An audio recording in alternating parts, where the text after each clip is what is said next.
Daily current affairs by కేఎస్ఎన్కి స్వాగతం. భారత ప్రధాని అమెరికా విదేశాంగ మంత్రి మార్కో రూబియోతో ఈరోజు 4 రోజుల పర్యటన అనంతరం కలవడం జరిగింది. ఇరు దేశాల మధ్య సన్నిహిత సంబంధాలు ఎప్పట్లాగే కొనసాగుతాయని ప్రధాని మోదీ వెల్లడించారు. పశ్చిమాసియా పరిణామాలను వివరించిన రూబియో ప్రపంచ సౌభాగ్యం, శాంతి కోసం కృషి చేద్దామని అమెరికా విదేశాంగ మంత్రి మార్కో రూబియో నిర్ణయించారు.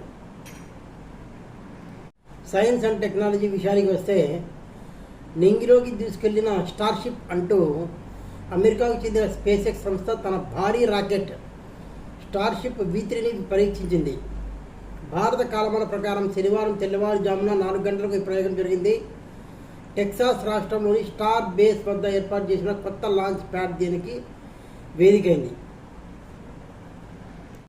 న్యూయార్క్ షార్ట్ యానిమేషన్ ఫెస్టివల్ 2026లో చీమీ అస్సామీ యానిమేటెడ్ లఘు చిత్రానికి భారతీయ యానిమేషన్ చిత్రానికి ఉత్తమ దర్శకుడి పురస్కారం లభించింది. ఈ చిత్రానికి దర్శకుడు డాక్టర్ పార్థసారథి అస్సాంలో ఇన్స్పెక్టర్ జనరల్ ఆఫ్ పోలీస్గా, గువాహటిలో పోలీస్ కమిషనర్గా పనిచేస్తున్నారు. తమిళ భాషకు చెందిన ప్రముఖ కవి, గేయ రచయిత వైరముత్తుకు 2025 సంవత్సరానికి ప్రతిష్టాత్మక జ్ఞానపీఠ్ పురస్కారాన్ని ప్రకటించారు. భారత అత్యున్నత సాహిత్య పురస్కారంగా గుర్తింపు పొందిన జ్ఞానపీఠ్ పురస్కారాన్ని ఈయన తమిళ సాహిత్యానికి, కవిత్వానికి చేసిన విశేష కృషికి గుర్తింపుగా ప్రకటించారు.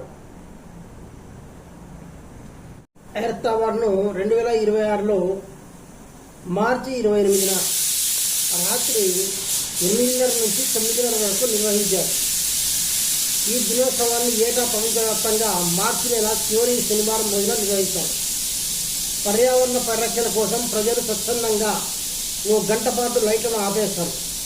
వరల్డ్ వైల్డ్ లైఫ్ ఫండ్ ఆధ్వర్యంలో తొలిసారిగా 2007 మార్చి 31న సిడ్నీలో ఎర్త్ అవార్డును నిర్వహించారు. నేపాలీ చిత్రానికి కేన్స్ గౌరవం లభించింది. ప్రతిష్టాత్మక 79వ కేన్స్ చిత్రోత్సవాల్లో నేపాల్ చిత్రానికి అరుదైన గౌరవం దక్కింది. అన్సర్టైన్ రిగార్డ్ జ్యూరీ విభాగంలో ఎలిఫెంట్స్ ఇన్ ది ఫాగ్ అవార్డుని గెలుచుకుంది. నేపాల్ సినిమాలో చరిత్రలో కేన్స్ చిత్రోత్సవాల్లో పురస్కారం దక్కించుకున్న చిత్రంగా ఖ్యాతి గడించింది. కిన్నార్ అనే థర్డ్ జెండర్ కమ్యూనిటీకి చెందిన నాయకురాలైన పీరతి చుట్టూ తిరిగే కథ ఇది. ఈ పురస్కారం అందుకున్నాక చిత్ర దర్శకుడు అభినాష్ మాట్లాడుతూ, ఈ సినిమాతో కిన్నార్ కమ్యూనిటీ సమస్యల్ని, వాళ్ళ జీవితాల్ని వెలుగులోకి తీసుకొచ్చే అవకాశం దక్కింది. ఈ అవార్డుతో వాళ్ళేంటో అందరికీ పరిచయం చేయగలిగాను అన్నారు.